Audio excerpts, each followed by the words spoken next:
Jalan Jatinegara Baru, nearby the Kampung Melayu bus station, makes Tiba IC is easily to reach by any kind of transportation. Well, that is my first factor why I chose Tiba IC as my college place. I took a regular class at night, by the way, because I myself is an employee. And it's really helped me to manage the time, and also for those who studying while working. Talking about the school fee, come on, that's really worth it with what you get. Discuss with a friendly friends, also assist by an expert lecturer, makes study so much fun, trust me. I almost forget that I'm studying inside. What a complete study package, huh? That is my experience. What are you waiting for? It's time to study in Tiba IC Jakarta. More knowledge you learn, more experience you will get.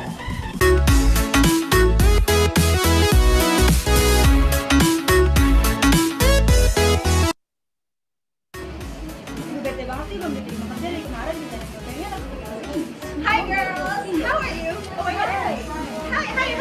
Look so beautiful. Ya, by the way, bentar, lo mau apa nih? Gue nanya gimana dia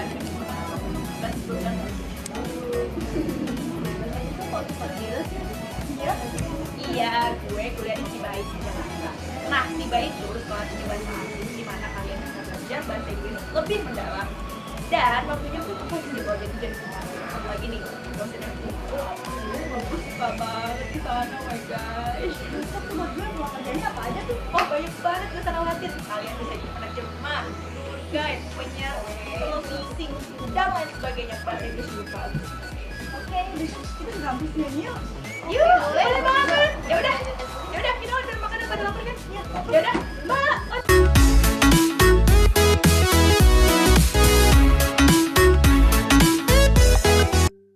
Tiba IC Jakarta is a campus who has English literature as the major. It is located in Jatinegara Barat Street number 187, Jatinegara, East Jakarta. Tiba ITC provide facilities such as audio and video laboratorium, library. Our library has many books such as English classic novels, textbooks, dictionary, biography, encyclopedia, and many more.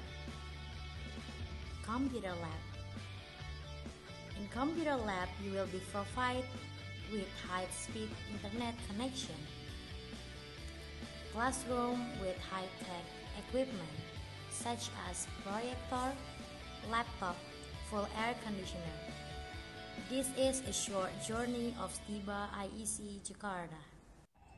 Hi everyone, my name is Ramzia. I want to be a musician because making music is a lifestyle and music is one of the biggest parts of my life. I create, I listen, and I enjoy. But I need to improve my English to support my career as a musician. And now, I study in Tiba IC Jakarta English Literature. Did you know that not only mastering in English, but we can get more skills studying in Tiba IC Jakarta. We can more improve skills such as internet blogging, online business, broadcasting, tour guiding, public speaking, copywriting, digital marketing, digital technology, and skill management. This campus is really recommended for you if you want to be broadcaster, tour guide, web designer, teacher, entrepreneur on online business, digital marketer, copywriter, some more, always position. Whatever you want to be, just come to Tiba IC.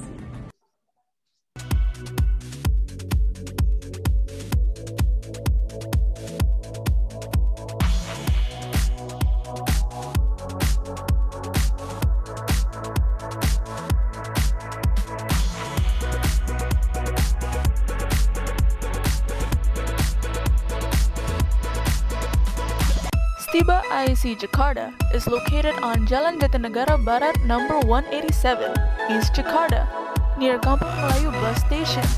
Tiba IC Jakarta serves a lot of skills, not just mastering in English, but you also get a lot of supporting knowledge from some lectures, such as internet blogging, online business, broadcasting, tour guiding, public speaking, copywriting, digital marketing, digital technology, and still many more.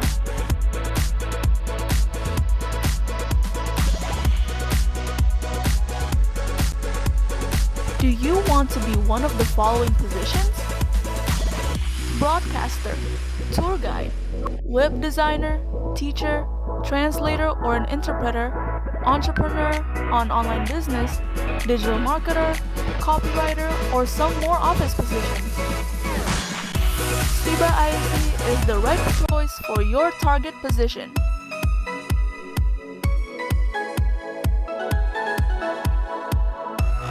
Start your future career from here.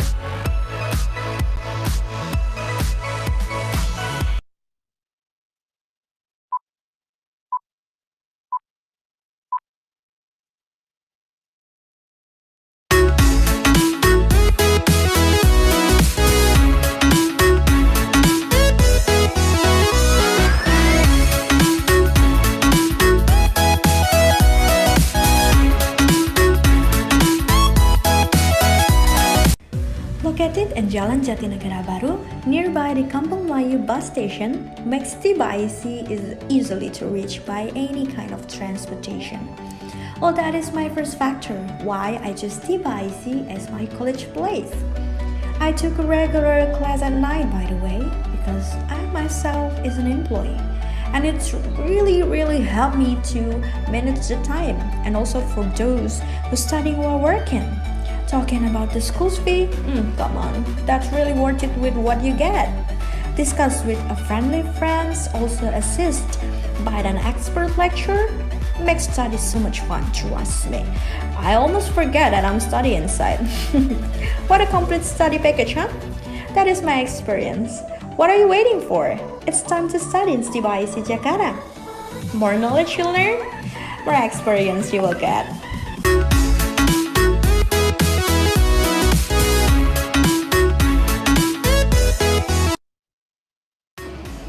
Bete banget sih belum diterima kerja dari kemarin kita pengen aku tinggal. Hi girls, how are you? Oh my god. Hi. Look so beautiful. Aduh ya, by the way, bentar lo mau apa sih? Gue nanya gimana ya, pas bulan. Itu kok gitu sih? Iya, gue kuliah di Stiba ISE Jakarta. Nah, Stiba itu sekolah tinggi bahasa Inggris di mana kalian bisa belajar bahasa Inggris lebih mendalam. Dan waktunya tuh fokus di project jadi satu lagi nih dosennya bagus banget di sana, oh my gosh. Terus aku mau gue mau kerjanya apa aja tuh? Oh banyak banget gue sana latihan. Kalian bisa jadi penerjemah, tour guide, penyiar, televisi, dan lain sebagainya. Bahasa Inggris juga. Oke, kita ke kampusnya yuk. Yuk, boleh banget. Ya udah kita udah makan pada lapar kan? Ya udah, mbak.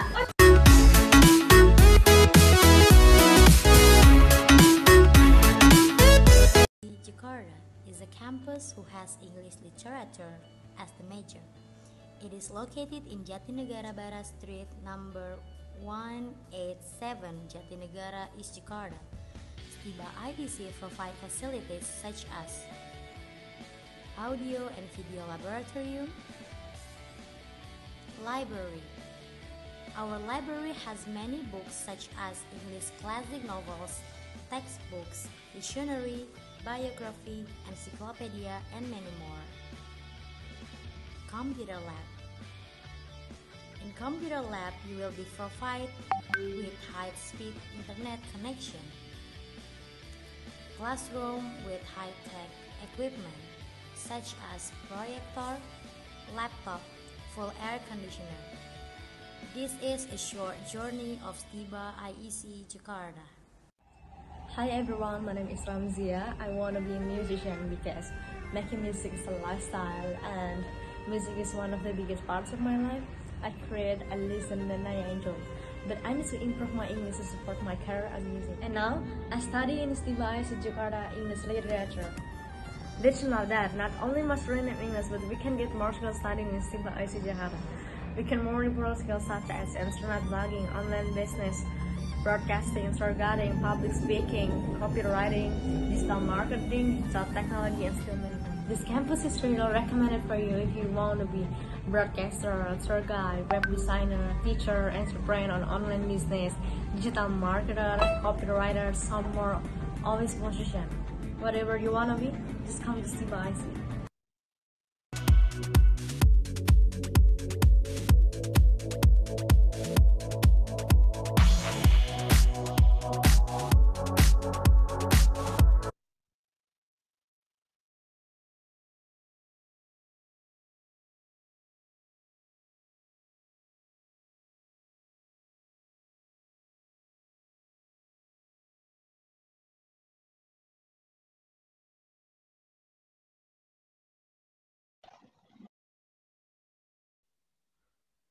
Tes. Mohon perhatian para peserta webinar yang sudah hadir di room Zoom ini. Webinar akan segera dimulai.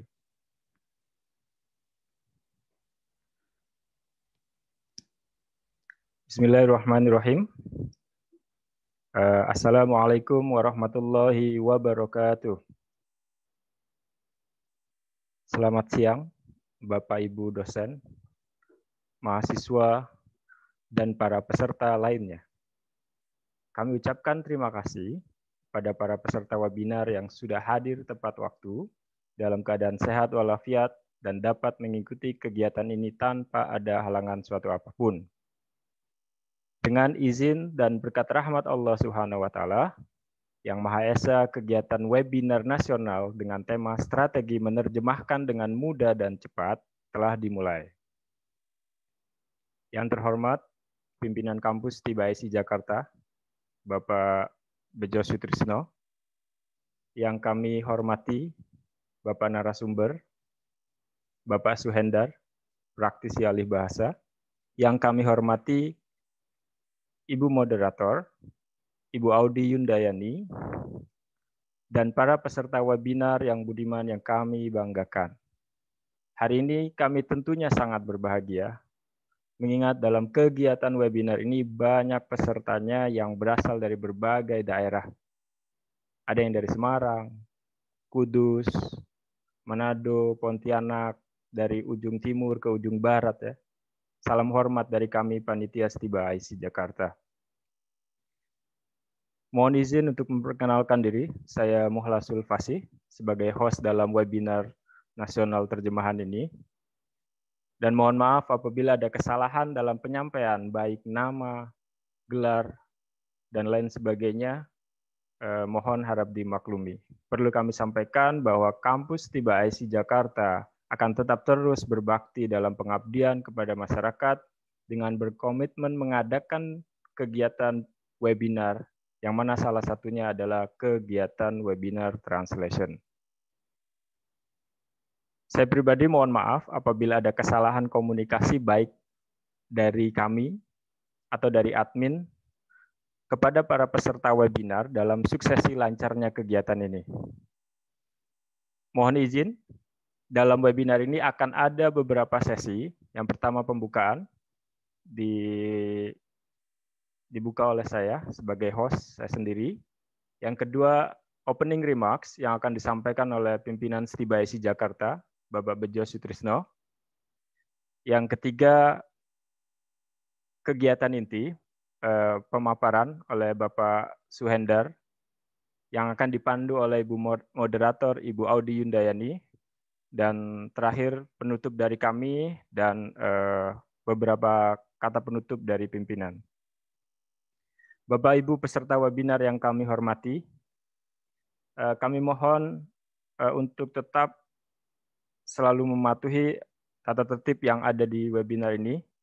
Untuk link feedback sebagai attendance, kami akan kirimkan di chat box pada pukul 2.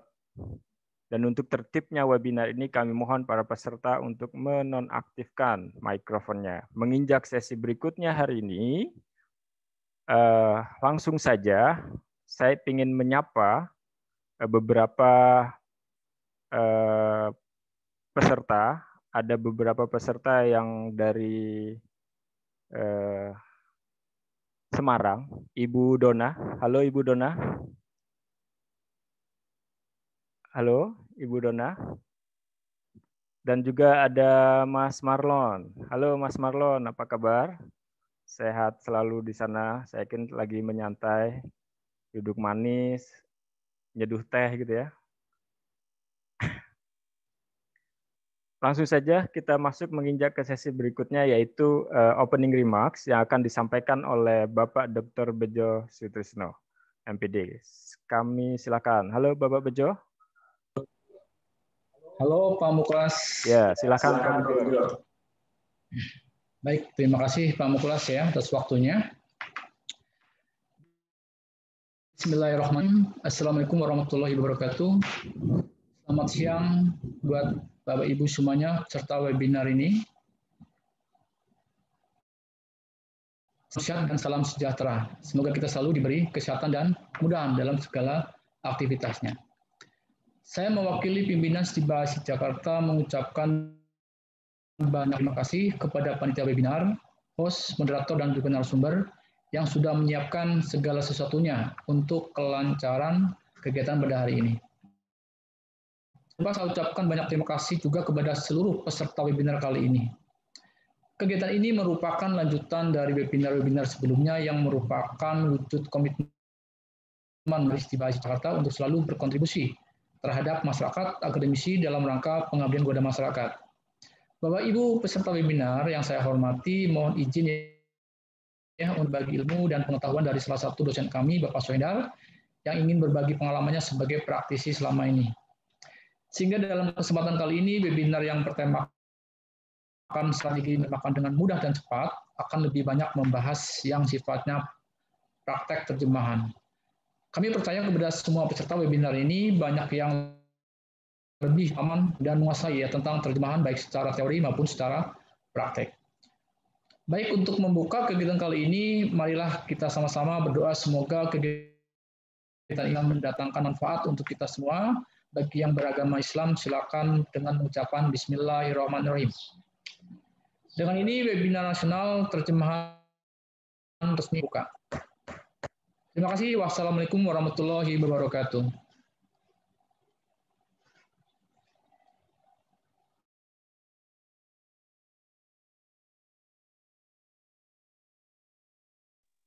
Terima kasih Bapak Bejo Sutrisno atas opening remarks yang disampaikan yang sangat menginspirasi. Benar, kita harus menjadikan kita lebih baik dan lebih baik dengan terus mengikuti beberapa kegiatan yang positif. Berikut ke sesi inti, yaitu pemaparan dari narasumber yang akan dibantu oleh Ibu Moderator, Ibu Audi. Sepenuhnya waktu dan tempat kami berikan. Halo, Ibu Audi. Halo, apa kabar siang ini, Pak? Alhamdulillah, baik Bu Audi. Mungkin suaranya agak dinaikkan, Bu Audi. Oke. Iya. Baik. Bagaimana, Pak? Sudah bisa terdengar dengan jelas, kah? Sudah, Bu Audi. Oke. Terima kasih, Pak Muklas. Oke, bismillahirrahmanirrahim. Assalamualaikum warahmatullahi wabarakatuh. Para peserta webinar yang saya hormati, perkenalkan nama saya Audi yang akan bertugas menjadi moderator pada sesi siang hari ini. Tanpa memperpanjang waktu, langsung saja akan masuki acara selanjutnya yang merupakan acara inti, yaitu pemaparan materi dari pemateri yang akan dilanjutkan dengan sesi menjawab pertanyaan yang sudah masuk ke panitia acara. Tapi sebelumnya mohon izin untuk menyampaikan sekilas CV mengenai pemateri kita siang hari ini. Nama beliau adalah Bapak Suhendar MPD yang kebetulan merupakan salah satu alumni Stiba IC Jakarta, yang hal yang sangat membanggakan sekali. Dan beliau meneruskan pendidikan ke jenjang S2 di salah satu perguruan tinggi swasta di Jakarta. Yang menarik adalah beliau memiliki pengalaman untuk mengikuti beberapa pelatihan terkait dengan penerjemahan dan interpretasi, seperti di Advanced Interstudy di SILEC Indonesia, kemudian Translating dan Interpreting Studies in Hafsa et Stadia Institute. Kemudian memang dari CV-nya saya pribadi bisa menyimpulkan kalau beliau ini memang seorang praktisi handal yang terbukti dengan beberapa daftar namakan seperti PT PLN, kemudian ada beberapa kementerian seperti Kementerian Kesehatan, Keuangan, kemudian ada juga beberapa law office yang cukup terkenal seperti Law Office Gunawan Pijot and Partners, kemudian juga ada beberapa sektor di bidang perbankan seperti Bank BRI, Mandiri, dan Sinarmas. Ini luar biasa keren sekali. Saya pribadi juga sangat bersemangat untuk mengikuti sesi siang ini. Baiklah, tanpa memperpanjang waktu, saya akan persilahkan Pak Suhendar untuk memaparkan materinya. Tapi sebelumnya, apakah Pak Suhendar sudah bergabung dengan kami? Halo Pak Suhendar. Ya, halo Ibu Audi. Ya. Oke, baik. Silakan Bapak, waktu yang disediakan sekitar maksimal 45 menit. Mohon 45 menit Pak, mohon dipergunakan dengan baik. Terima kasih. Silakan Pak Suyandar.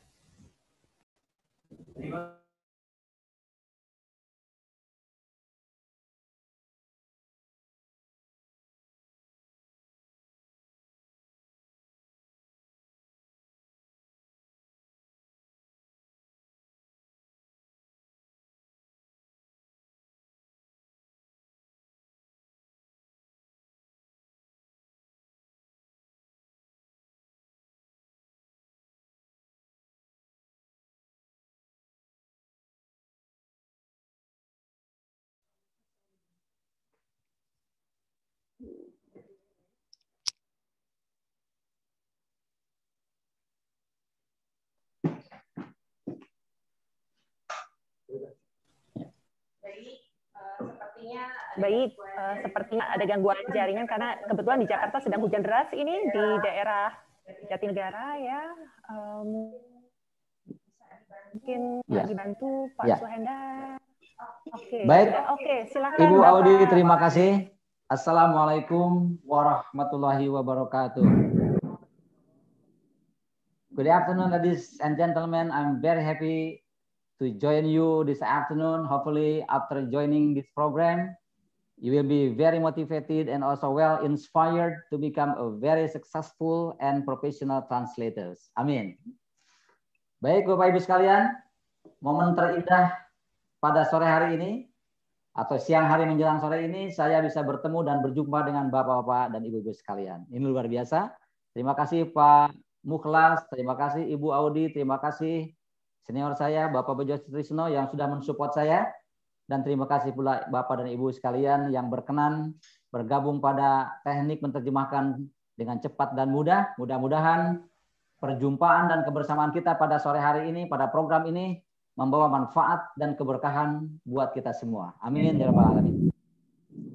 Bapak Ibu sekalian, tadi sudah sampaikan, kebetulan memang saya mohon izin sebagai praktisi, ya, dan ini saya ingin menyampaikan beberapa pengalaman saya, mudah-mudahan nanti ada manfaatnya.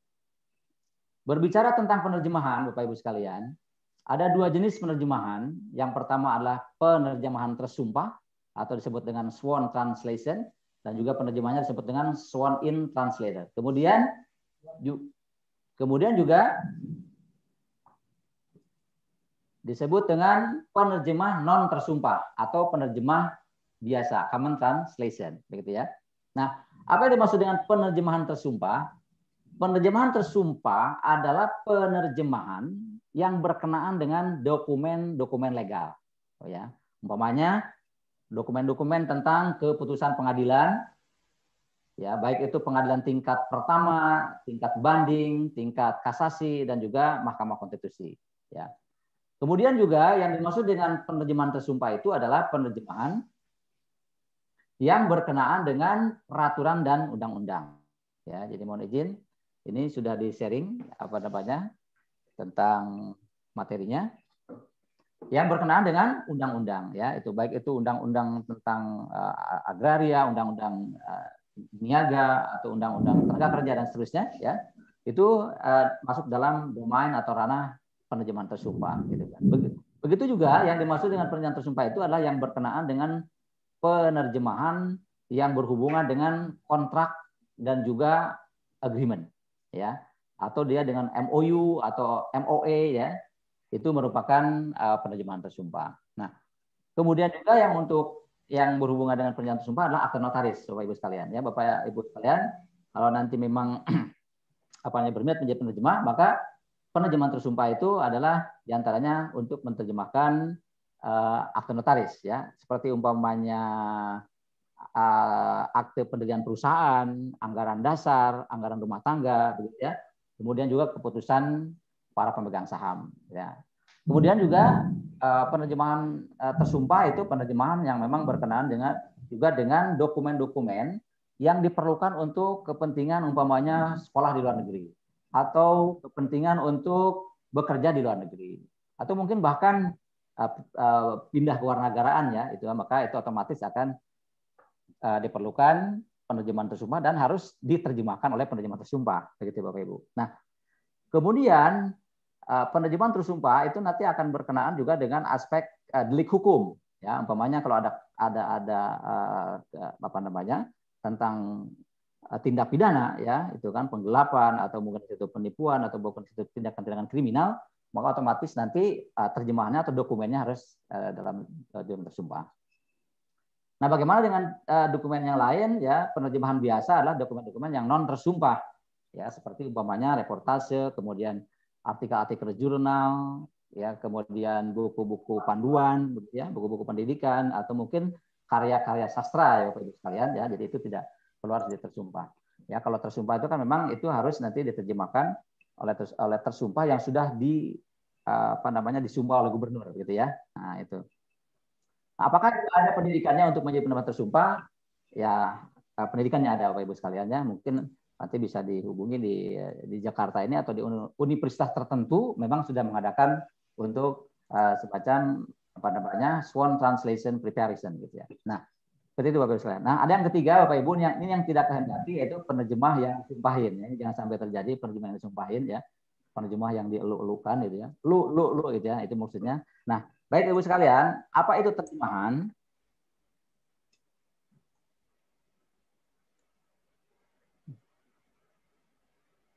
Nah, terjemahan, ya, secara teori mungkin Bapak Ibu sekalian sudah banyak mengenal tentang teori dari penerjemahan atau mungkin definisi terjemahan, ya. Saya setuju dengan apa yang disampaikan oleh Peter Newmark, ya. Translation is a craft. Jadi saya mungkin terjemahkan bahwa terjemahannya adalah penerjemahan ini merupakan sebuah keterampilan, kompetensi, gitu ya Bapak Ibu sekalian. Jadi berbicara kompetensi keterampilan, maka ini kita akan sangat dituntut, ya, we are forcefully required to actively involve in translation activity, gitu kan. The more we active in translation activity, total exposure in translation activity, the more possible we are to become a very professional translator, ya. Jadi seperti itu kurang lebih. Artinya semakin terlibat kita dengan terjemahan, maka otomatis akan besar kemungkinan kita menjadi penerjemah profesional. Nah, itu terjemahan. Kemudian apa persyaratan atau prasyarat menjadi penerjemah? Ini menarik Bapak Ibu sekalian. Yang pertama adalah linguistik, ya. Jadi yang pertama adalah kita memahami tentang linguistik, tata bahasa, grammar, struktur bahasa. Nah, maka Bapak Ibu sekalian, bagi yang sudah memahami bahkan sudah mahir dalam dunia linguistik, begitu, maka sudah memenuhi syarat untuk menjadi penerjemah. Ya, jadi itu, ya, sudah memenuhi syarat untuk jadi penerjemah. Nah, pengalaman saya, ya, ini mohon izin, ya, ketika saya selesai waktu itu di Akademi Bahasa Asing, gitu kan, saya sudah belajar tentang linguistik, tentang bagaimana tentang belajar tenses, bagaimana belajar fonologi, sinteks, sintaksis, ya, kemudian juga belajar tentang pragmatik, semantik dan seterusnya, begitu. Maka saatnya untuk saya praktis langsung, best practice, gitu kan. Maka saya langsung buka jasa penerjemahan, saya buka juga English for speaking purposes, kemudian juga English speaking skill, begitu ya, dan seterusnya, ya. Nah, dengan cara demikian, maka dengan langsung kita menjadi praktisi, dengan langsung kita praktek atau best practice, maka di situ ada jawaban-jawaban langsung, gitu. Kita mau memahami teori di kampus, kemudian aplikasinya ada di lapangan, Bapak Ibu, begitu kan. Nah, sehingga dengan di lapangan itulah kita bertemu dengan orang-orang hebat, gitu kan, sehingga mereka mengasih support dengan di berbagai disiplin ilmu. Ada mereka yang dari memang law firm, ada mereka memang dari praktisi industri, begitu kan, ada mereka yang memang juga dari dunia niaga, sehingga itu menjadi hasanah atau mozaik, gitu kan, ilmu yang luar biasa, gitu kan. Oh, ternyata ketika kita langsung menjadi praktisi atau kita langsung terjun menerjemahkan, begitu, maka di situ menjadi menarik, begitu Bapak sekalian. Nah, contoh umpamanya ketika pertama kali saya harus menerjemahkan di situ ada keputusan pemegang saham di luar rapat, gitu ya. Keputusan saham di luar rapat. Wah, ini apa terjemahannya?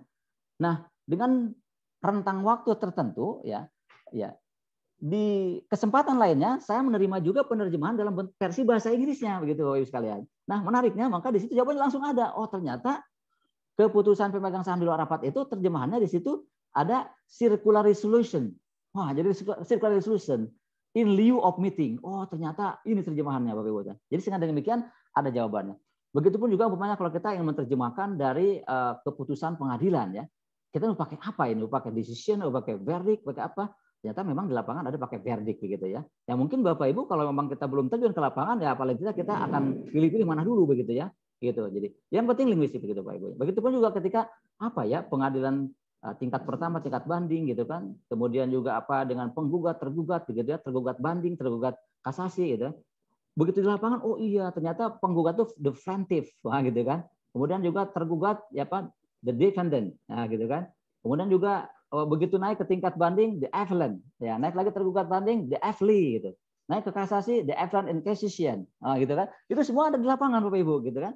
Ya mungkin kalau kita masih teori terus berkutat di teori, kita akan pilih-pilih gitu kan. Contoh sederhana gitu kan, saya akan bagaimana menerjemahkan melaksanakan umpamanya kan ya, apa to perform, to carry out, to execute, to undertake gitu kan, atau kita to exercise gitu ya, atau kita to use gitu ya, ya gitu.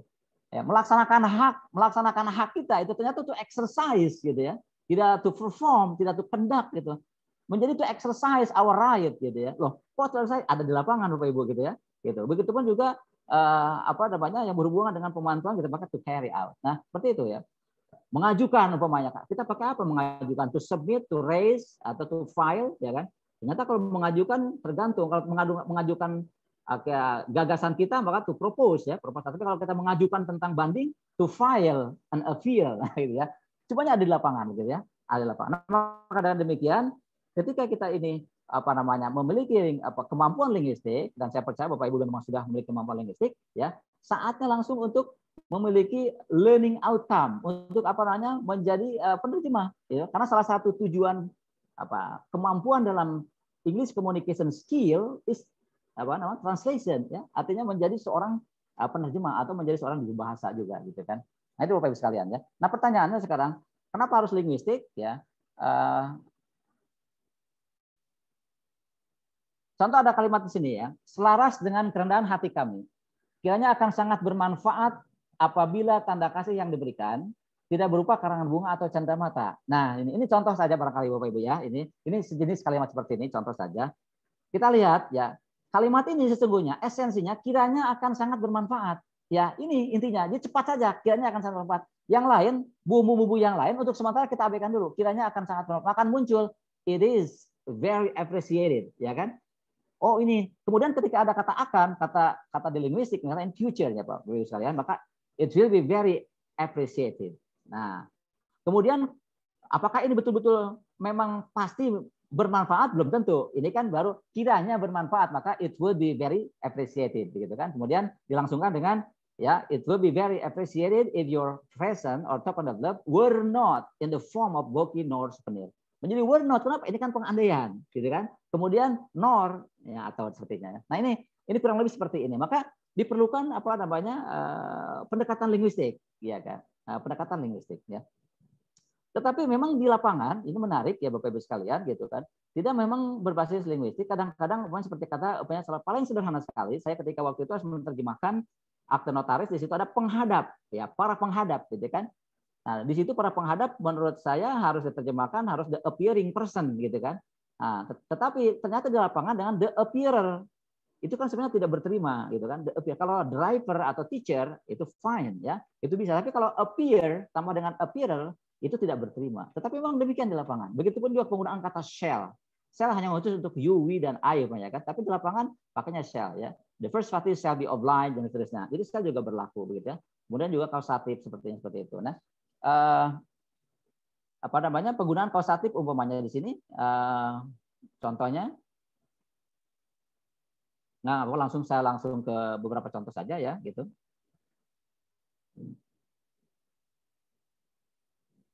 Nah tadi oke ya oke baik dulu ya. Nah kemudian kenapa setelah linguistik tidak semuanya gitu kan? Contoh sederhana ketika umpamanya dalam TOEFL itu apa namanya? Ketika dalam pemahaman kita take question dengan statement gitu kan? Umpamanya menurut Darwin kera adalah nenek moyang kita gitu kan? According to Darwin, ape is our ancestors banyak kan? Ketika dibuat take question maka isn't it gitu kan? According to Darwin, ape is human ancestor isn't it? Tapi bisa aja di lapangan menjadi is it ya kan? According to Darwin, ape is human ancestor. Is it? Kenapa? Karena bisa saja maknanya, gitu. Lihat maknanya. Oke. Menurut Darwin, kera adalah nenek moyang manusia.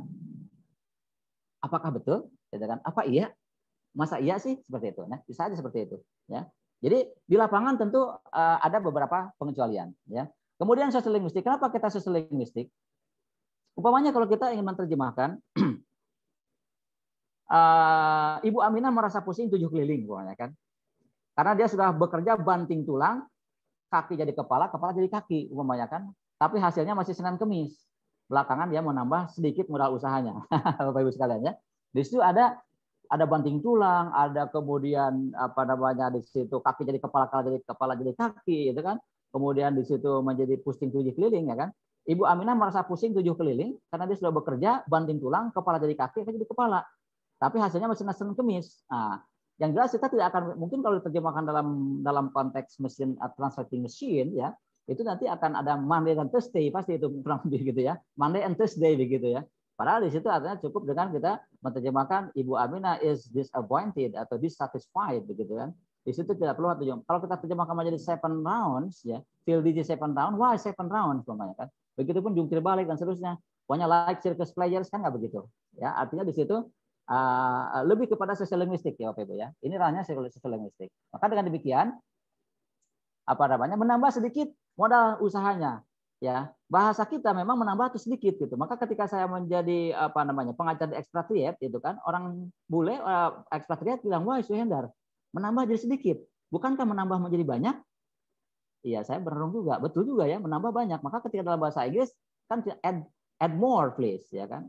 Some more please. Tidak langsung dengan add little gitu kan. Nah, maka di sini recently she is going to increase, she is going to add her working capital, for example ya. Jadi sih to increase, jadi to add ya kan. Jadi tidak lagi menjadi to add little begitu kan. Nah, itu sosial linguistik ya. Nah, kemudian di berikutnya ya, mungkin dalam bahasa Indonesia sama ketika di Indonesia itu rumah sakit bersalin. Di Malaysia kan disewakan dengan rumah sakit korban laki-laki. Ini kan sesungguhnya hanya beda ini ya, tetapi pada makna sama itu kan. Nah, ketika kita umpamanya akan menerjemahkan katakanlah di musim kering ya, saya suka membuat kue-kue kering yang dikeringkan dalam musim kering agar mudah kering umpamanya kan. Juga itu juga lebih ke bahasa-bahasa sosial linguistik gitu ya di situ. Adapun umpamanya si bunga ya kan hatinya berbunga-bunga ketika dia apa namanya menerima setangkai bunga dengan pinjaman bank tanpa bunga umpamanya kan. Nah, itu ranah itu masuk kepada konteks sosial linguistik ya. Itu artinya yang hanya berlaku dan yang hanya juga apa namanya bisa diterima di sosial tertentu begitu ya, di bahasa-bahasa tertentu begitu ya. Tidak akan bisa maka dengan demikian ini bagaimana kita bisa meningkatkan sosial linguistik gitu kan, bagaimana saya bisa menerima membedakan istilah-istilah yang ada di law firm, bagaimana istilah yang ada juga di bagian di pertanian, bagaimana di industri gitu kan. Nah, waktu saya mohon izin ya, ketika saya selesai lulus kuliah ya dari akademi itu, kemudian saya mencoba untuk memberikan pelatihan-pelatihan gratis gitu ya. Jadi saya langsung berikan pelatihan gratis ya kan. Kemudian saya coba juga ikut-ikut seminar. Kemudian juga ketika ada kesempatan, ingat pada waktu di Istana Wakil Presiden itu ada morning talk pada waktu itu gratis untuk para praktisi begitu kan. Maka saya mengisi di situ dan alhamdulillah disitulah kita bertemu dengan orang-orang maka menjadi network gitu kan, menjadi membangun network. Kemudian juga di situ juga pula saya bertemu dengan editor, bertemu juga dengan proofreader. Nah gitu ya. Jadi kita bertemu dengan editor, bertemu dengan proofreader ketika kita terlibat langsung dengan terjemahan itu. Jadi kalau kita hanya teori saja berkutat dalam teori, sehebat apapun kita punya teori renang, sehebat apapun kita punya teori sepak bola, ya kan, tapi tidak pernah praktek, gitu kan, maka kita tidak akan bertemu dengan apa namanya mozaik nilai-nilai tentang bagaimana aplikasi dalam penerjemahan begitu ya. Nah, ini menjadi menarik Bapak sekalian. Maka dengan terjun begitu, bagi kita menjadi bertemu dengan orang banyak, kemudian juga kita bisa memilah-memilih ini memang kapasitas kita atau tidak. Dan akhirnya memang kita menjadi terupgrade sendiri gitu ya. Nah, terupgrade sendiri Bapak sekalian gitu ya. Artinya. Jadi masukan-masukan itu yang memang luar biasa begitu ya. Jadi itu sosial linguistik. Kemudian psikolinguistik. Kenapa psikolinguistik? Ini mungkin kalau Ibu Audia bilang ini sense of language. Jadi di sini rasa bahasa di sini ya, di psikolinguistik gitu Bapak Ibu sekalian. Jadi dengan demikian, ketika kita menjadi penerjemah tapi kita lebih terlibat di dalam dunia tertentu, umpamanya di dimensi disiplin ilmu tertentu, umpamanya kedokteran itu atau teknik sipil, ketika menerjemahkan akan memiliki rasa, akan memiliki taste yang lebih lebih berterima gitu, karena memang disitulah psikologistik. Jadi apa namanya psikologi bahasa gitu ya. Jadi kalau kita ingin apa namanya, contoh ada upamanya ada kalimat seperti ini upamanya kan, ada kata survive, kan. Kata survive itu umpamanya itu kita pada umumnya adalah bertahan hidup. Jadi we have to survive from any crisis. Kita harus bertahan hidup dari krisis apapun. Tapi ketika kita ada kalimat I survive my father for 10 years. I survive my father for 10 years, ya kan? Ketika kalimat ada I survive my father for 10 years, ya seolah-olah saya menghidupi bapak saya selama 10 tahun. Nah, tapi terjemahannya di situ ternyata terjemahannya adalah saya ditinggal mati oleh bapak saya, atau saya ditinggal mati oleh bapak saya. Atau begitu dalam kalimat pasif umpamanya he is survived by a wife and 5 children umpamanya. He is survived by a wife by 5 children. Seolah-olah di situ maknanya ya dia dihidupi oleh seorang istri dan 5 orang anak. Tetapi ternyata terjemahannya di situ adalah almarhum meninggalkan seorang istri dan 5 orang anak. Oh, jauh ya. Nah, itulah psikobahasa ya. Nah, kenapa demikian? Karena itu hanya ada di kolom obituary ya. Jadi di kolom duka cita di situ Ibu Bapak perhatikan kalau baca di duka cita, maka di situ he is survived by a wife and 5 children atau 6 children atau 2 children ya. Jadi dia almarhum meninggalkan atau almarhumah meninggalkan ya seorang istri atau seorang suami dan 5 orang anak. Di situ ternyata itu kan.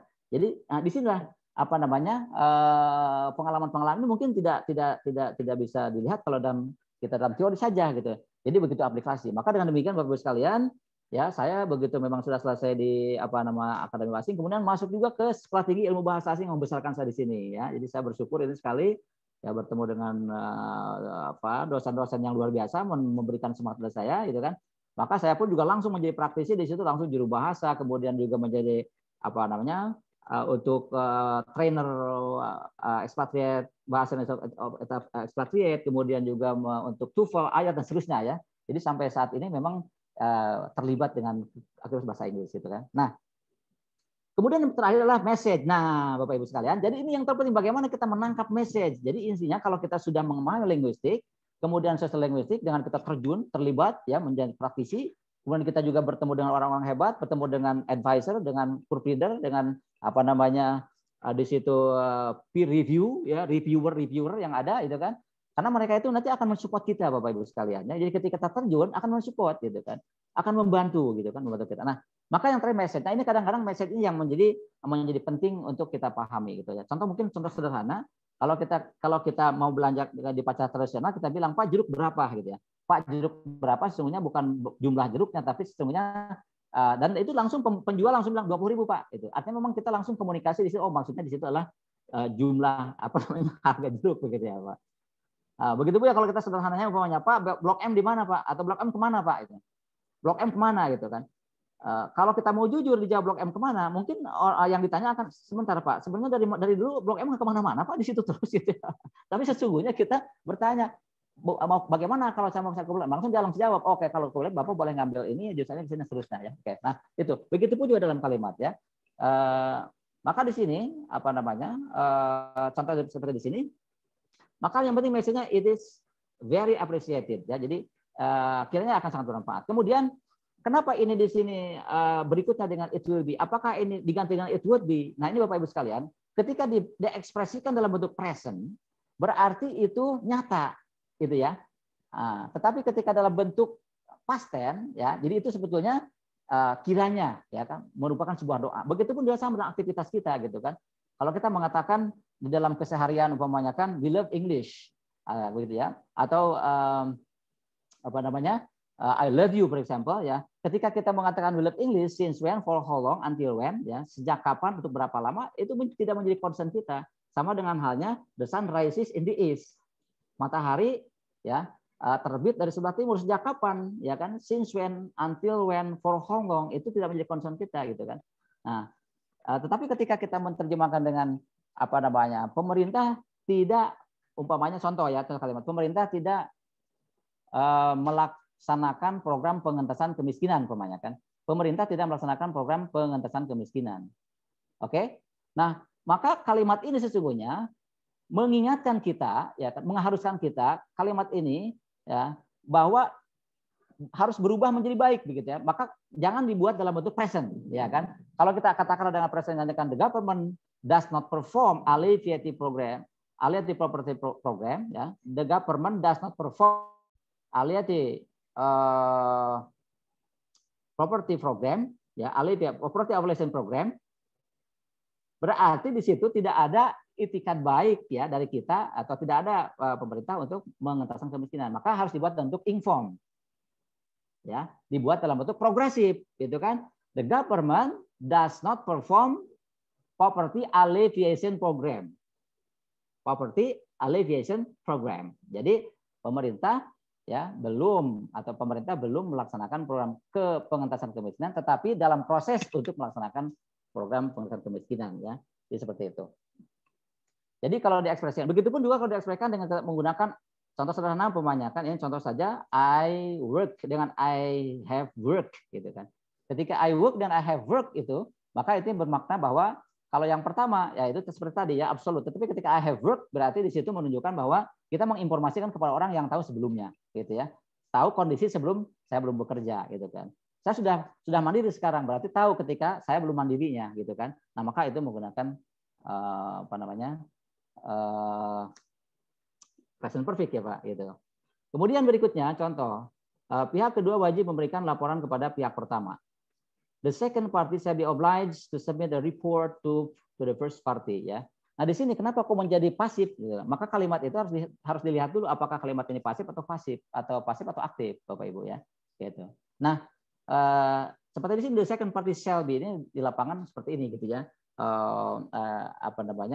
Berterima seperti ini. Nah kemudian ini kalimatnya sesungguhnya merupakan kalimat pasif Bapak Ibu ya. Karena kalau kita diberi dengan aktif maka pihak kedua mewajibkan memberikan laporan, mewajibkan siapa? Who gitu kan. Maka di sini adalah pihak kedua diwajibkan memberi laporan kepada pihak pertama.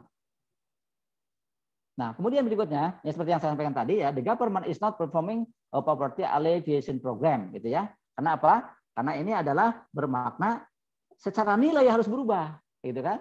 Secara nilai harus berubah. Ya sama ketika kita kalau kita untuk mengekspresikan program apapun yang secara nilai kurang berkenan, maka diekspresikan dalam bentuk inform, progresif gitu ya. Jangan diterjemahkan dalam bentuk present atau dalam bentuk simple present. Kenapa? Itu nanti akan bersifat absolut ya. Tidak. Jadi kalau sederhananya umpamanya, oh teman kita sakit. Kemudian kita bertanya, what kind of disease does he suffer from? What kind of disease does he suffer from? Kalau kita menggunakan what kind of disease does he suffer from, berarti kita menggunakan present simple, artinya kita mendoakan dia sakit terus, ya, gitu kan. Tetapi sesungguhnya kita tanyakan what disease, ya, what kind of disease is he suffering from? Nah, sementara jadi sakitnya sekarang apa besok-besok dia mau sembuh begitu ya. Jadi ini salah satu contoh ketika kita memang menerjemahkan dalam bentuk progresif begitu ya. Jadi progresif ini diartikan ketika kita ingin menerjemahkan sesuatu yang sifatnya inconvenient, sesuatu yang secara nilai harus berubah atau tidak mengenakan atau secara nilai memang harus lebih baik, much better gitu. Maka harus digunakan dalam bentuk progresif gitu sekalian ya. Ini dari mana? Ini ada di lapangan juga gitu. Di samping juga memang progresif itu adalah untuk menunjukkan sebuah aktivitas yang memang sedang berlangsung gitu kan. Dan besok-besok itu tidak akan berulang lagi gitu kan karena ini sifatnya aktif. Maka ketika Bapak Ibu memberikan presentasi di depan bos begitu, jangan menggunakan I'm working for PT ABC. Jangan I work for PT ABC gitu ya. Kenapa? Kalau I'm working for berarti wah, sekarang saya bekerja, besok saya mau keluar, mau pindah gitu ya. Nah, itu tidak boleh nanti ya. Jadi seperti itu. Berikutnya gitu kan. Pihak kedua diberi wewenang oleh pihak pertama dengan surat kuasa khusus untuk menghadap kepada siapa saja, menghadap di depan pengadilan negeri manapun, menandatangani perjanjian dengan pihak ketiga dan memberlakukan perjanjian tersebut. Yang ini saya garis bawahi di sini. Ketika ini di sini ada kalimat menghadap di depan pengadilan, ya, to appear, kemudian juga menandatangani itu to sign, begitu.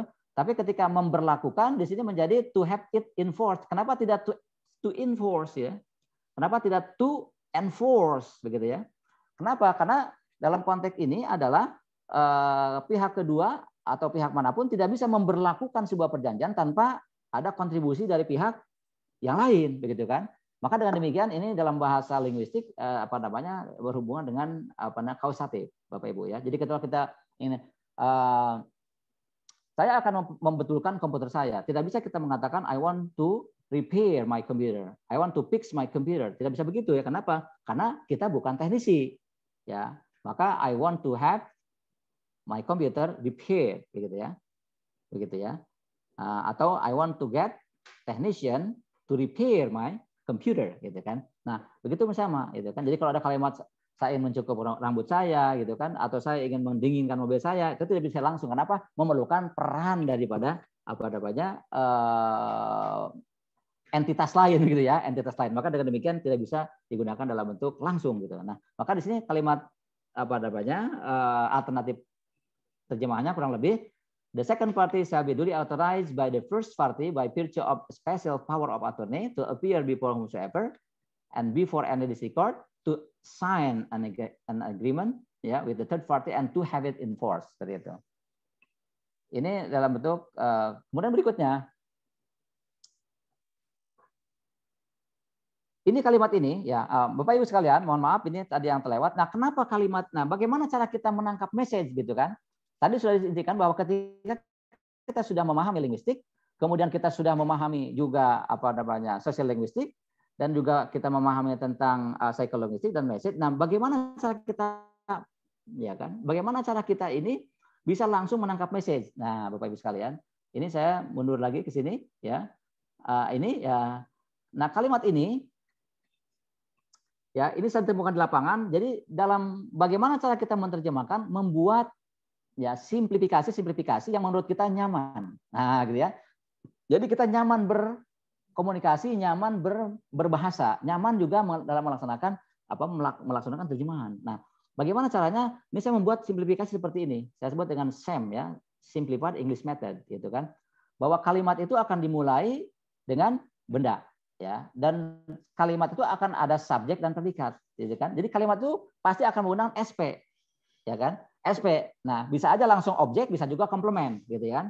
Ya, bisa langsung SPO atau bisa juga subjek, predikat, kemudian komplement, gitu ya. Jadi maka di sini komplement atau objek. Nah, semua kalimat pasti akan memiliki subjek, Bapak Ibu ya. Otomatis ini Bapak ini mungkin sudah pernah paham. Nah, tetapi semua subjek pasti benda. Kemudian nanti setelah bertemu subjek itu akan bertemu dengan 3 kemungkinan. Pertama dengan activity atau refers to the activity, kita akan ketemu dengan verb, verbal. Kemudian ketika kita bertemu dengan status atau condition, maka akan bertemu dengan to be, gitu ya. Dan berikutnya ada linking verb. Nah, setelah itu baru nanti ketemu dengan preposisi adjektif, kemudian juga ada to infinitive, present participle, past participle, adverb, conjunction, dan exclamation. Jadi ini coba di summary ya, dirangkum seperti ini begitu ya. Nah, Bapak Ibu juga sekalian boleh membuat bagaimana ya kan.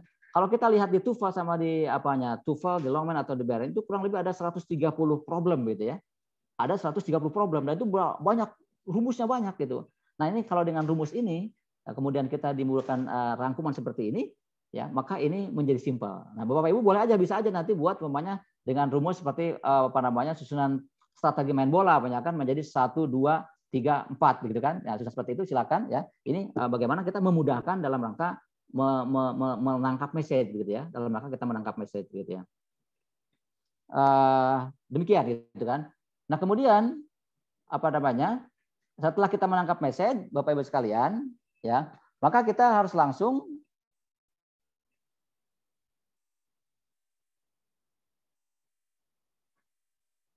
contoh seperti ini Bapak Ibu sekalian ya.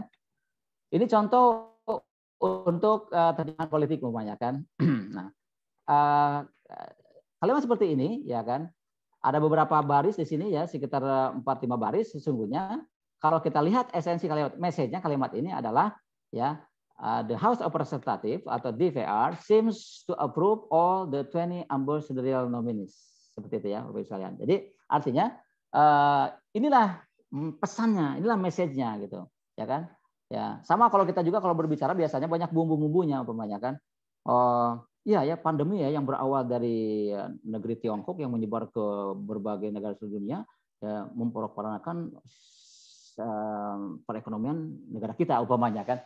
Nah, maka ya pandemi memporak-porandakan perekonomian kita gitu kan. Itu semua message-nya di situ gitu kan. Message-nya. Tahu nggak? Itu ada Bapak X umpamanya kan yang hobinya main golf ya kan, yang lulusan dari universitas ternama begitu, kemudian yang memiliki banyak perusahaan adalah teman saya. Sebenarnya Bapak X adalah teman saya, begitu ya. Nah, karena banyak bumbunya itulah maka menjadi kadang-kadang menjadi language barrier buat kita. Sehingga kita ragu-ragu ini maksudnya apa gitu kan, berputar-putar sesungguhnya kalimat itu hanya message-nya adalah ya Mr. X atau Bapak itu teman saya, begitu lah ya, seperti itu ya. Nah, ini pun juga sama Bapak Ibu sekalian ya. Jadi ketika nanti sepanjang ini kalimat, maka tangkap message-nya apa. Nah, kurang lebih seperti ini. Maka perterjemahannya maka menjadi ya DVR after a 3-day screening process through some lengthy selection hearings conducted behind closed door concerning ambassadorial nomination, whose result was still House Foreign Affairs Commission seems to approve all the 20 ambassadorial nominees proposed by the government. Nah, ini kan kurang lebih seperti itu, maka terjemahannya ini. Jadi hilangkan setelah proses penyaringan selama 3 hari melalui beberapa kali rapat dengar pendapat yang dilaksanakan secara tertutup berkaitan dengan pemilihan calon duta besar yang hasilnya masih dirahasiakan oleh Komisi Urusan Luar Negeri ya atau Parlemen, DPR nampaknya akan menyetujui keseluruhan dari 20 calon duta besar yang diusulkan pemerintah. Jadi yang penting bagaimana kita menangkap message, Bapak Ibu sekalian. Nah, ini menjadi barrier kadang-kadang ya, kita itu bisa tidak cepat menangkap message ya. Nah, kemudian berikutnya di contoh ke-6 di sini, ini contoh ke-6 ya, 5 tadi. Oke ya. 6 ini ada banyak diction yang harus kita pilih ketika harus menerjemahkan. Contoh his address is number 18 Jalan Dewi Sartika. Kalimat ini tentu merefer kepada residence. Tapi ketika untuk yang nomor 2 his address about human rights yesterday was so impressive that the audience applauded.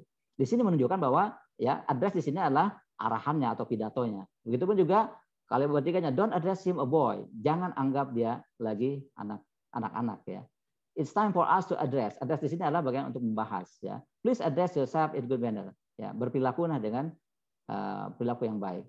You may address your anger to me. Anda boleh menumpahkan kemarahan kepada saya. Dan dari segi address ini maka akan memahami berbagai konteks. Nah, maka ini yang harus kita lihat. Jadi kalau kita tadi menerjemahkan dalam ini kata term gitu kan. Term pakai apa ya? Tergantung kalau term and condition. Ketika terms and condition maka itu menjadi syarat-syarat dan ketentuan gitu. Tapi ketika term of agreement itu kan, term of agreement maka menjadi jangka waktu perjanjian gitu ya. Ketika term deposit ya kan, maka menjadi deposito berjangka gitu ya. Nah, itu tergantung daripada bagaimana itu kita konteksnya di situ ya, referensinya seperti apa gitu ya. Contoh seperti itu dan akan banyak. Kemudian ada kalimat-kalimat yang memang sepertinya ditempatkan ya di mana saja sesuai dengan penulisnya begitu seperti ini. We had yet soon to go together. Ya, we have yet soon to go together. Sebenarnya kalimat ini kalau normal composition yet we have to go together soon. Gitu kan. Ya, begitu juga it had better however as is necessary due to the crisis and our country's presented political situation be based on our highest priority of business. Sebenarnya kalimat ini kan it had better be based on ya. Nah, jadi kalimat-kalimat ini sebenarnya ini bagaimana kita cara kita memahami message Bapak Ibu sekalian ya. Banyak dalam keseharian kita itu kan kita banyak diberikan bumbu-bumbu kalimat sesungguhnya kalimat itu message-nya adalah sederhana ya pasti ya hanya benda kemudian dia predikat ya. Contoh kalimat berikut saya tulisnya. The beautiful Japanese singer who is married to well-known composer living in Japan sang a very beautiful song in fundraising campaign organized by UNICEF, for example. A beautiful Japanese singer, berarti kan the singer sebetulnya kan Bu ya. The singer kemudian sang a song begitu. The singer sang a song. Tetapi penambahannya inilah yang menjadi kita kadang-kadang menjebak untuk distorsi, untuk menjadi atau namanya distract ya di dalam kita memahami sebuah message gitu Bapak Ibu sekalian. Nah, berikutnya Bapak Ibu sekalian. Ketika saya berawal menjadi praktisi begitu ya. Menerima di situ ada menimbang, mengingat, memperhatikan, menetapkan ya. Kemudian juga kita menerjemahkan bagaimana surat keputusan kan. Apakah surat keputusan ini bagaimana surat keputusan yang dibuat oleh pengadilan, surat keputusan yang dibuat oleh pemerintah begitu ya. Surat keputusan yang dibuat oleh rapat, surat keputusan yang dibuat oleh pengadilan internasional, bagaimana surat keputusan yang dibuat oleh arbitrase gitu ya. Ternyata begitu di lapangan itu punya ini sendiri gitu ya. Ada punya sendiri. Surat di situ surat keputusan pemerintah pakainya decree, surat keputusan pengadilan pakainya verdict gitu, surat keputusan pakai surat keputusan perusahaan itu pakainya resolution seperti saya, maka ini pun sama. Nah, ketika ada di sini menimbang, mengingat, memperhatikan, oke, Maka saya langsung aja di bawahnya ada nih kan, ada considering, in view of, with due observation of, dan decides gitu ya kan. Nah ini menjadi ini ada di lapangan gitu kan. Kenapa? Kalau kita bilang pertama menimbang, pakai apa kita menimbang ya gitu ya? Menimbang ya, mungkin kita bisa menimbang bisa pada banyak taking into account itu kan. Tapi ya kita memang considering atau bearing in mind. Kemudian juga mengingat, ya kan. Kalau kita mungkin belum tahu, artinya belum ada padanannya di lapangan, begitu, maka kita akan sederhana saja menerjemahkan, ya kan, memorizing, atau mungkin di situ kita menerjemah menjadi apa namanya, remembering, gitu kan. Tapi di sini in view of, with due observation, decide, and to stipulate, begitu ya, Bapak Ibu sekalian. Jadi itu hanya di lapangan, ya. Begitu pun juga ketika ada kata in witness, ya, in witness whereof, this deed is executed in Jakarta. In witness whereof this deed is executed in Jakarta. Nah, gitu ya. In witness whereof, aduh terjemahannya apa ya? Ternyata begitu di lapangan, demikianlah akta ini dilangsungkan di Jakarta. Kata in witness whereof menjadi demikianlah, itu saya rasa hanya ada di lapangan, saya lihat ya. Karena saya lihat di kamus yang nggak ada gitu ya. Jadi in witness whereof menjadi demikianlah, seperti itu.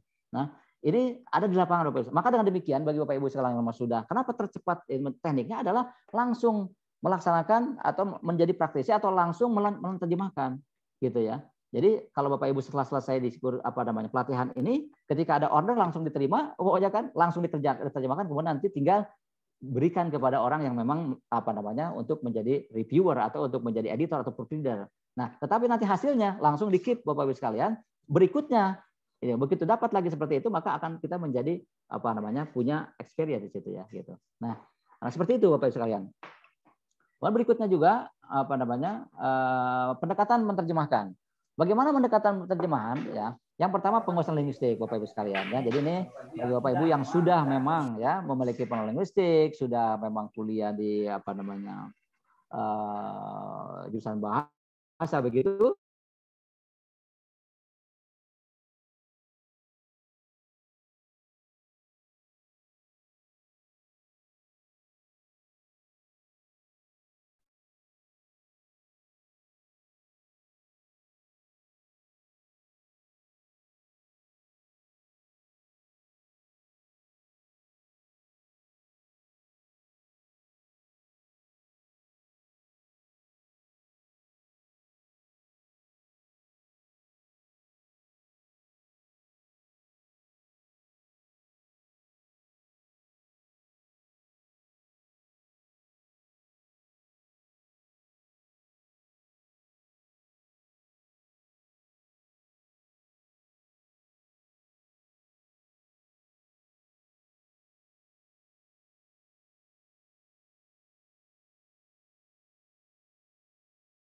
Simplified English pattern. Nah, itu tadi Bapak Ibu sekalian. Nah, jadi kita harus membuat simplifikasi dalam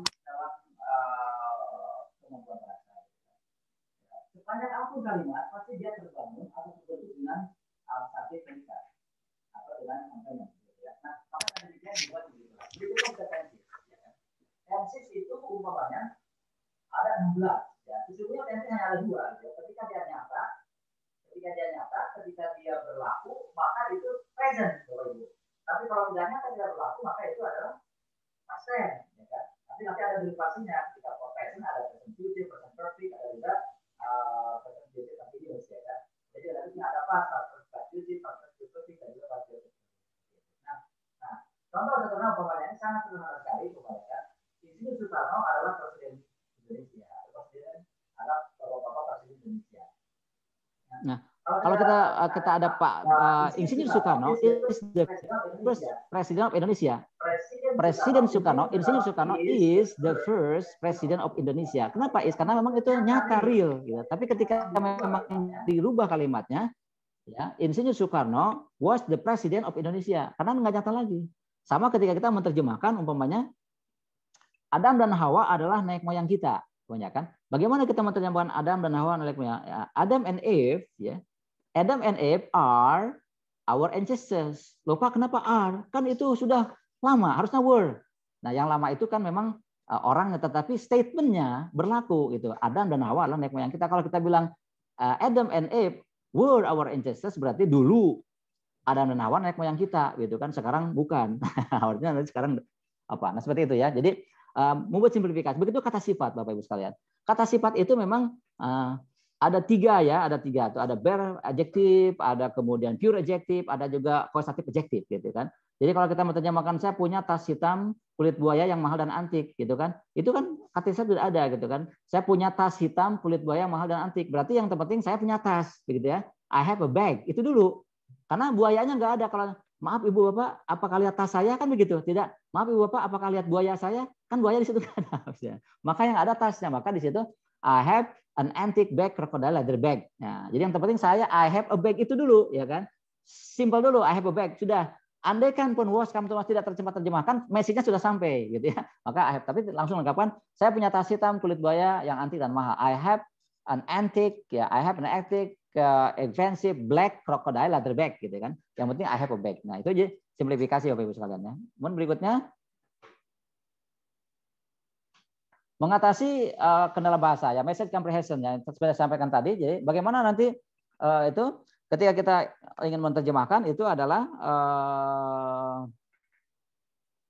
problemnya, kendalanya adalah di bagaimana menangkap pesan itu gitu ya. Bagaimana menangkap pesan. Semua bahasa itu pasti ada pesan.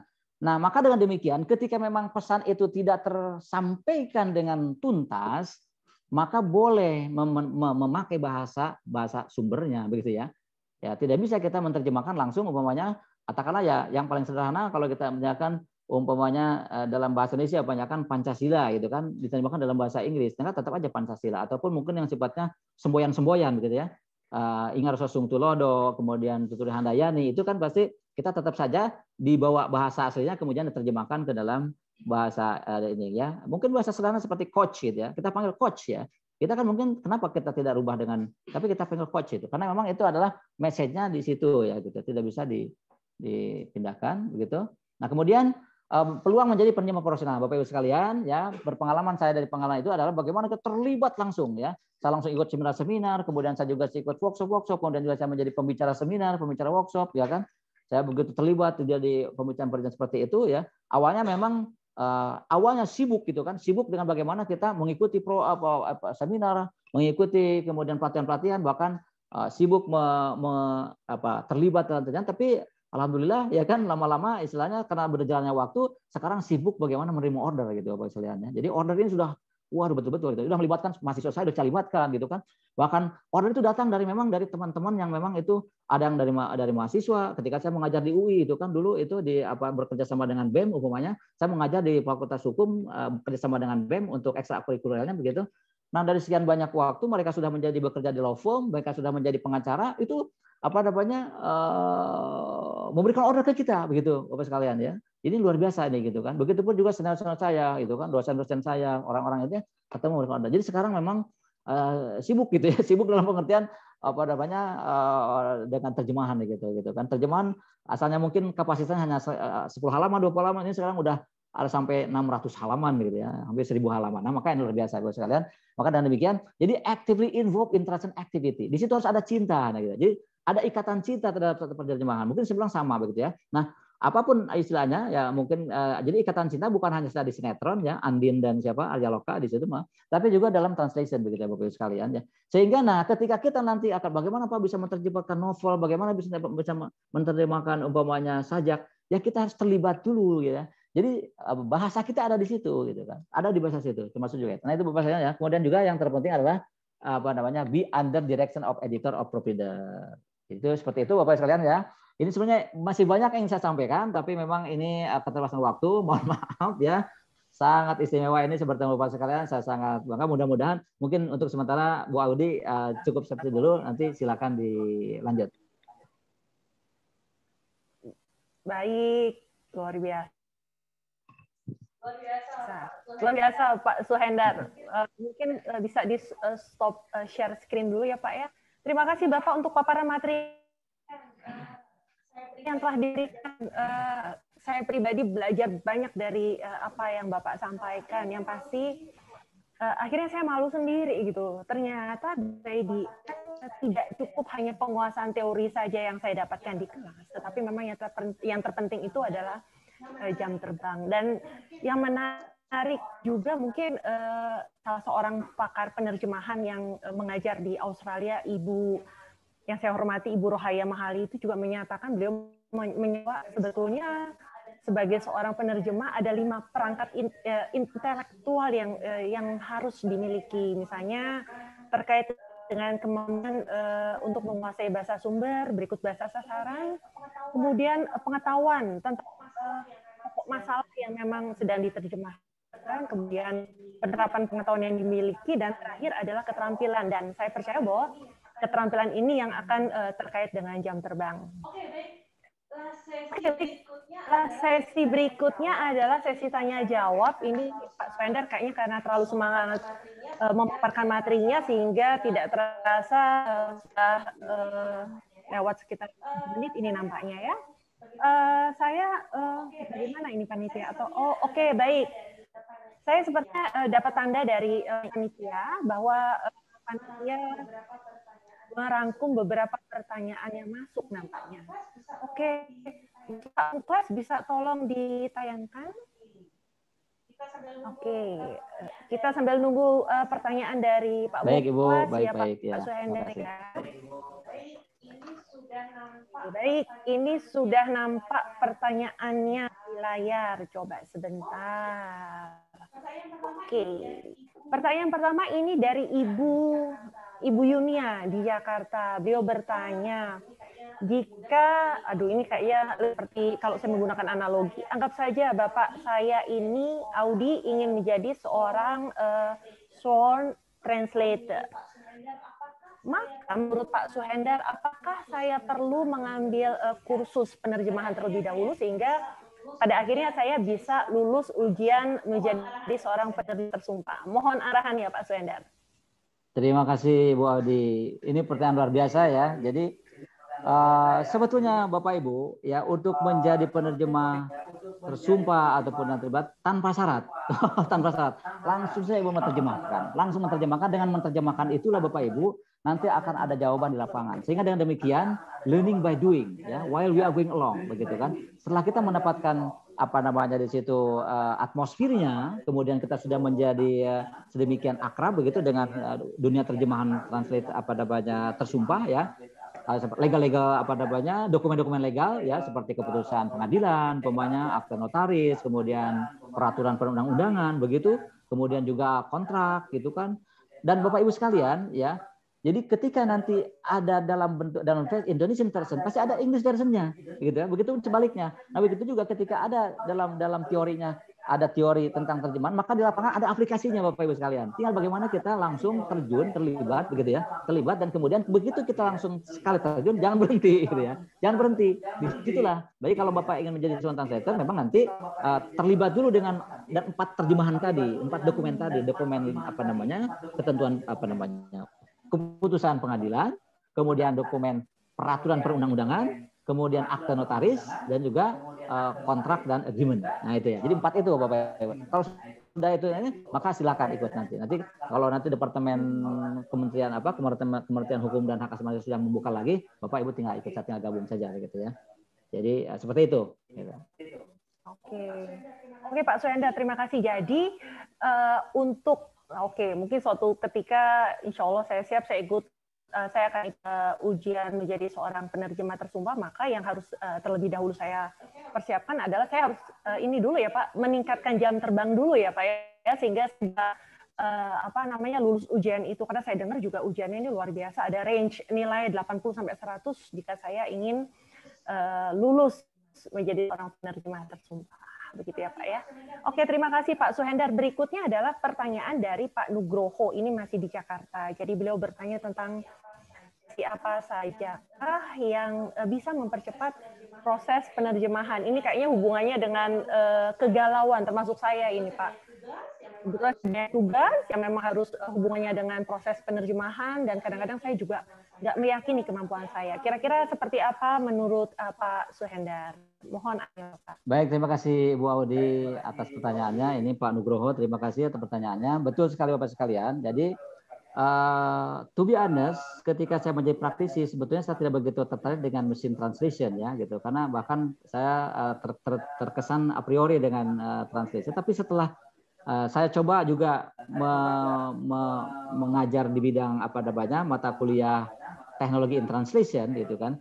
Begitupun juga ketika saya ada tawaran jasa mengedit terjemahan yang diterjemahkan oleh mesin translation gitu ya, oleh translating tool gitu. Oh ternyata ada jobnya gitu kan. Saya ada tawaran dari Dubai gitu, menawarkan berapa rate-nya Bapak untuk menjadi editor, menjadi proofreader penerjemahan yang sudah terjemahkan oleh mesin. Dan memang luar biasa Bapak Ibu sekalian ya. Jadi sebenarnya secara umum gitu ya, mesin itu boleh, tetapi kalau untuk mempercepat proses terjemahan itu kan nanti akan kembali kepada kita. Jadi nanti kita lah menjadi editor, kita menjadi proofreader gitu kan. Jadi kita tidak bisa kalau tadi seperti saya terjemahkan Ibu Aminah merasa pusing 7 keliling, ya kan sudah bekerja banting tulang, kaki jadi kepala jadi kaki, tapi hasilnya mesin dan kemis. Coba Bapak Ibu masukkan di situ, pasti di situ akan ada muncul Monday and Tuesday gitu ya. Itu akan tidak bisa begitu kan. Tapi memang luar biasa kalau saya coba juga umpamanya di di Google Translate umpamanya kan, saya akan banyakan kiranya ibu negara berkenan untuk duduk di tempat yang sudah disediakan. Kiranya ibu negara berkenan untuk duduk di tempat, begitu terjemahkan dalam bentuk, ternyata memang hebat juga. Ya kan di situ Honorable First Lady. Jadi First Lady gitu kan, tidak ibu negara, tidak menjadi state gitu kan. Tetapi ketika mungkin akan menerjemahkan umpamanya kita lembaran negara begitu kan, ya itu adalah state gadget harus, tapi mungkin menjadi lain gitu kan. Begitu juga kalau kita ingin menerjemahkan kebanyakan anggaran dasar gitu kan, anggaran dasar begitu ya. Coba tengok anggaran dasar gitu kan, mungkin dia akan basic budget mungkin gitu kan, tapi ketika sesungguhnya kan bukan basic budget atau anggaran rumah tangga begitu, itu kan sebetulnya terjemahannya adalah articles of association atau by law gitu. Artinya ya, jadi translating machine atau translating tool itu untuk mempermudah kita vocabulary. Dan itu sangat membantu Bapak Ibu sekalian, apalagi mungkin jumlah terjemahan yang banyak. Sangat membantu ya. Nah, tetapi nanti final touch-nya gitu kan. Karena rasa ada di kita, sense of language ada di kita, psikologisnya ada di kita ya kan. Kemudian berterima dan tidak berterima ada di kita, maka jangan biarkan mesin itu menerjemahkan sendiri gitu ya. Gitu. Ya Bapak Ibu jangan khawatir, memang aplikasi boleh dipergunakan, boleh disilakan, yang berbayar atau tidak berbayar, tapi ingat bahwa itu adalah hanya untuk mempermudah dan mempercepat agar kita deadline kita terkejar. Gitu ya. Itu Ibu Adi, silakan, terima kasih. Oke, terima kasih Pak Suendar. Jadi profesi penerjemah itu nampaknya masih dibutuhkan ya Pak ya.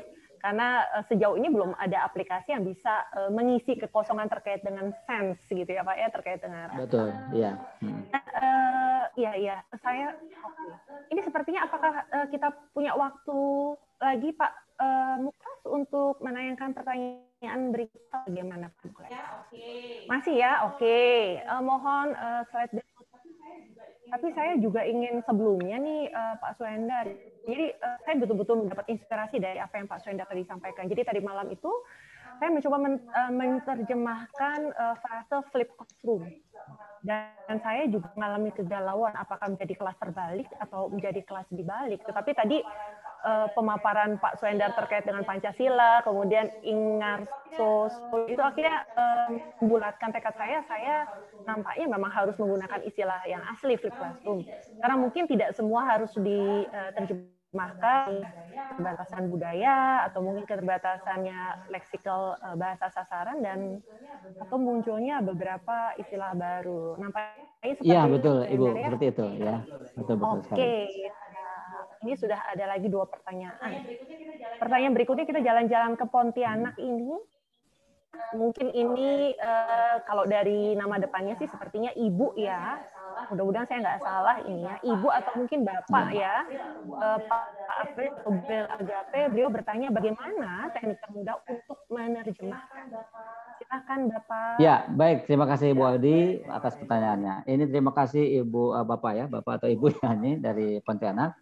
Luar biasa ini pertanyaannya. Jadi cara termudah untuk menerjemahkan adalah langsung saja menerjemahkan. Jadi artinya langsung menerjemahkan, kemudian nanti tinggal Bapak Ibu sekalian, pokoknya kita mau menerjemahkan apa, gitu kan? Mau menerjemahkan tentang teknik sipil, mau menerjemahkan tentang kedokteran, mau menerjemahkan tentang pertanian apa, gitu kan? Nah, ini sudah ada. Nah kalau memang sudah ada template-template itu sudah ada Bapak Ibu sekalian.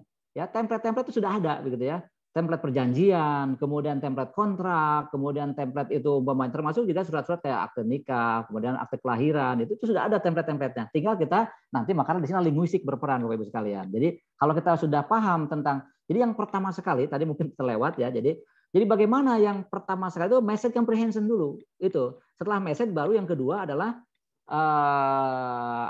di situ well composed gitu kan, well composed. Yang terpenting well composed atau grammatically correct ya, grammatically correct gitu. Secara grammar benar. Oke, jadi adapun bagaimana berterima dan tidak berterima atau widely accepted term-nya itu jam terbang kalau tadi Ibu Audi sampaikan. Jadi jam terbang while we are going along. Setelah kita langsung terus terlibat, lama-lama kita menjadi punya stop gitu kan. Kita menjadi oh iya.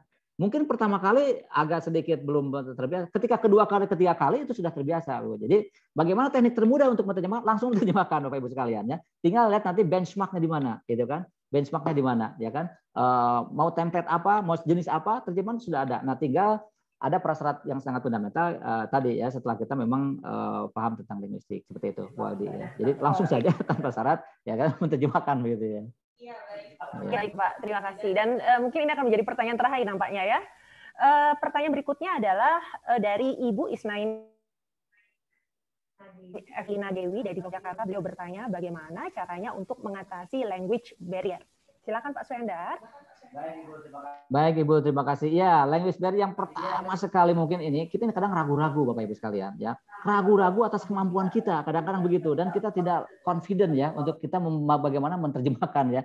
Karena mungkin kita belum melihat benchmark, belum best practice gitu. Nah, yang paling pertama ragu-ragu. Tentu kita akan menerjemahkan, kita umpamanya tadi mengajukan pakai apa? To submit atau to raise atau to lodge begitu ya, atau to file gitu kan. Begitupun juga melakukan itu apakah kita mau to exercise, mau to perform, to carry out, to execute, to undertake, ya. Bagaimana gitu kan. Untuk pertama langsung tidak usah ragu-ragu gitu kan. Karena yang penting message tadi. Jadi yang penting adalah message comprehension, kemudian yang kedua grammatically correct. Itu dulu. Nah, baru ketiganya well composed.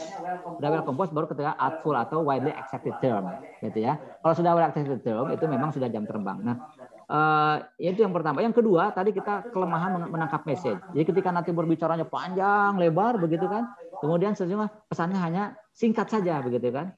Gitu. Atau enggak umpamanya kan. Saya kemarin beli buku banyak kan. Bagus banget. Wah, ada beberapa paragraf kemudian sangat menarik banget segala macam.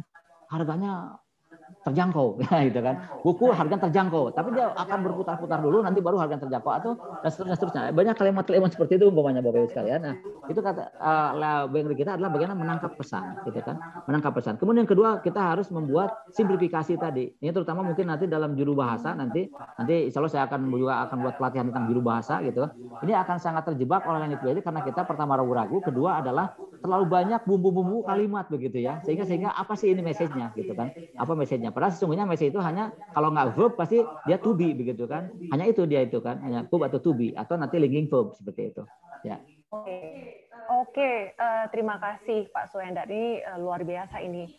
Jadi waktunya pas dan banyak informasi yang saya dapat dan terkait dengan language barrier itu tadi mungkin saya bisa sampaikan tadi Pak Suhendar juga menyampaikan tentang perlunya ada peran dari reviewer ya Pak ya. Jadi memang mengerjakannya tidak sendiri karena semakin banyak yang terlibat sepertinya akan semakin bagus. Begitu ya Pak ya. Oke Pak Suhendar. Jadi kira-kira nih Pak Suhendar nih, saya kayaknya butuh saran nih dari Bapak nih. Saya pernah mendapatkan mata kuliah tentang penerjemahan, tapi sampai saat ini itu saya nggak pernah berani atau saya merasa kayaknya saya nggak mampu gitu. Tetapi kayaknya fenomena pembelajaran saat ini mau tidak mau saya harus bersinggungan dengan penerjemahan. Sebaiknya saya mulai dari mana, Pak?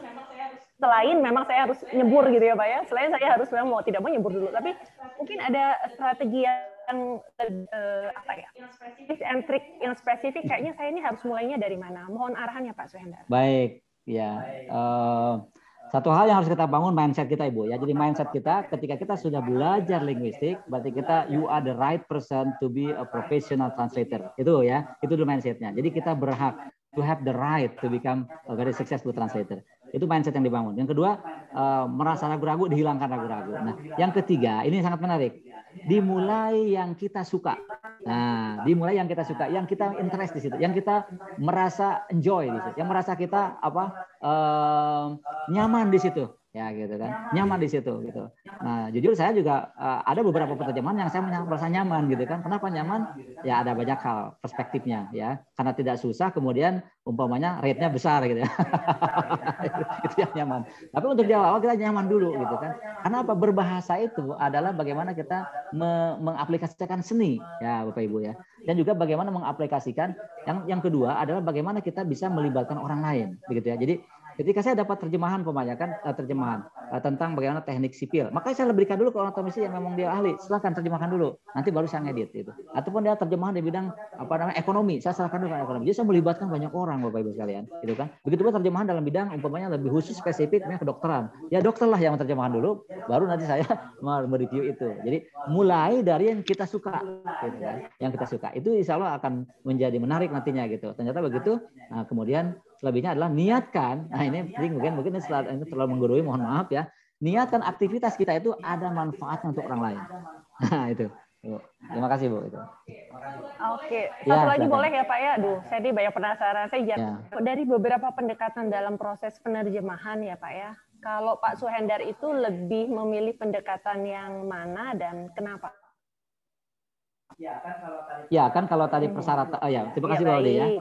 Persyaratan dalam bahasa itu kan ada 3 tadi, ada linguistik, ada sosiolinguistik, ada psikolinguistik ya. Kemudian juga bagaimana cara membuat kalimat itu, bagaimana yang terpenting message comprehension, yang kedua adalah grammatically correct, yang ketiga adalah well composed, dan baru keempatnya artful ya, atau widely accepted term begitu ya, gitu kan. Dari mulai dari mana begitu ya? Ya. Karena kebetulan memang mungkin secara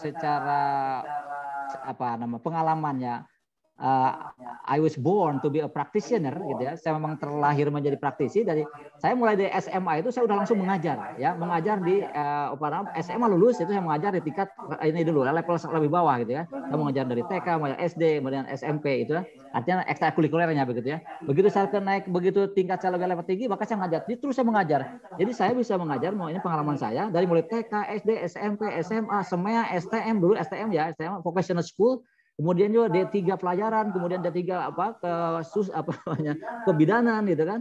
Kemudian saya di S1. Nah, ini saya merasa nyaman di S1 mengajar gitu. Maka yang lain saya tinggalkan gitu kan. Nah, tinggal nanti saya mungkin mengajar di S2. Mudah-mudahan under proses gitu kan. Nah, maka jadi kalau saya lebih banyak mengajar dulu gitu. Saya terlibat dulu di situ langsung gitu kan.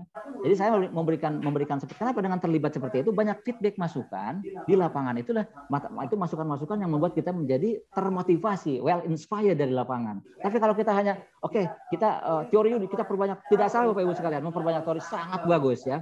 Banyak teori sangat bagus, sangat keren, tapi kalau tidak diaplikasikan, itu maka akan perlu waktu lama gitu kan untuk bisa terjun.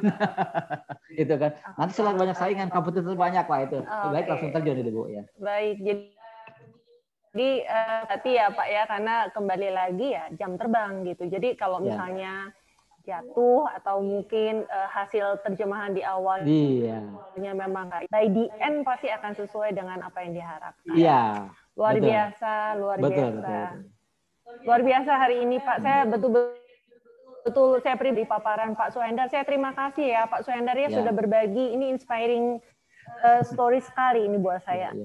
Baiklah Bapak Ibu, hari ini demikianlah acara webinar hari ini. Kami mengucapkan terima kasih kepada pemateri Pak Suhendar telah berpartisipasi.